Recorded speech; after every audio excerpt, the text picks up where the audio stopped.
know, Romy understands this. It's just the day-to-day struggle in this ridiculous town, right? You know, what's your next gig? How are you going to keep things moving? You know, and you know, I do believe this. I believe if you're meant to do this, you find a way.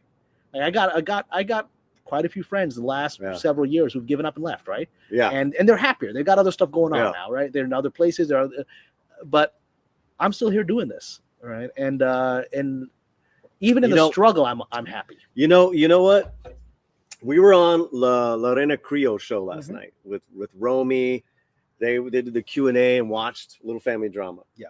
And, you know, we were just talking about what we were talking about. And Romy said something in regards to actors, because I think there's a lot of just misinformation about creatives. And me and you, we know, that's not how we feel. Yeah. But it's easy to just put them in the worst, pile on them. And she said something. She's like, you know what?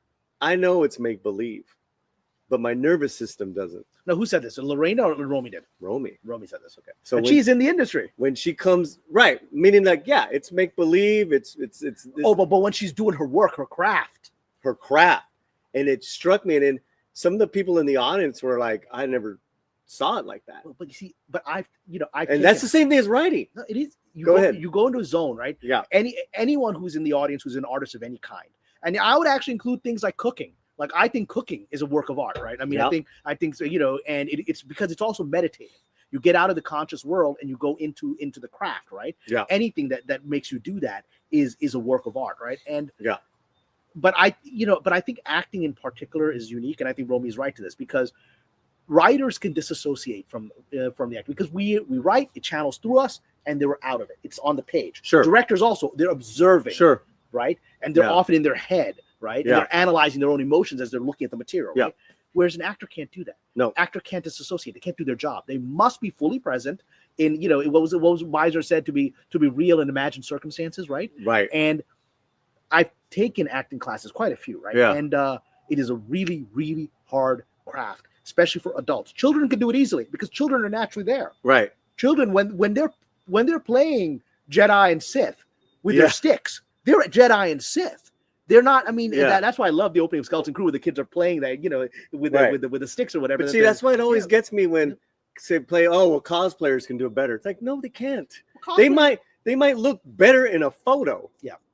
But it's a different game when you're on the set. Well, it's emotional work, and you know, it's in order. Number one, the preparatory process is memorization of lengthy scenes is not easy. Let's see any of these people who criticize it try it, right? Right. And because it's not just, you're not memorizing a monologue. You also have to be aware of your cues. You know, I was trained when I started taking acting classes in Meisner. I was trained that you memorize the other person's lines, so that you know the entire scene, so that you know exactly your cue because you know their line. Well, so there was a scene that you know, where all four of the characters in Romy's movie come to a head.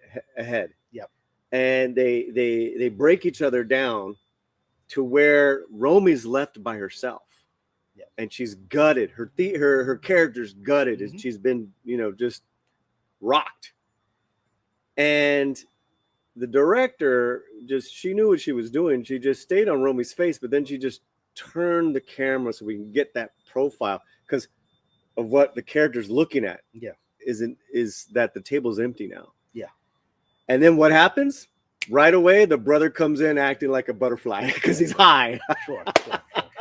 But it breaks attention. And man, she said that about the nervous system. See, that separates the lack of a better word, the men from the boys. Yeah, well, the professionals versus playing at it. And so the hardest part of being an actor is you must actually experience those emotions for us to believe it, right? You can't fake it. Bad acting is when you fake the crying, when you fake the joy, when you fake it. That's pretend. That's not real. Yeah. To be a good actor, you must feel it. And there's a lot of methods. Personally, I think there's the tradition of the old school sort of. They're all based on Stanislavski, but that old school sort of the Strasberg method, where you actually go into your pain and you unleash emotions. I've trained that. It's not that healthy for me. It just opens up old wounds. Right. I'm working on the Marilyn Monroe project. She trained that. I think it made her worse. Just open up old wounds. That's why I like the Meisner method. Some people like the Adler, which is sort of in between. But the Meisner method, the reason I like it is that it trains you to experience those emotions authentically, but without ripping open your soul, right? But you have to experience your emotions authentically. You must. That's how the nervous system reacts. Right. And people don't even realize what you just said in regards to there's different methods. There's different schools of acting. I thought you just showed up and, say the line, stupid. Yeah.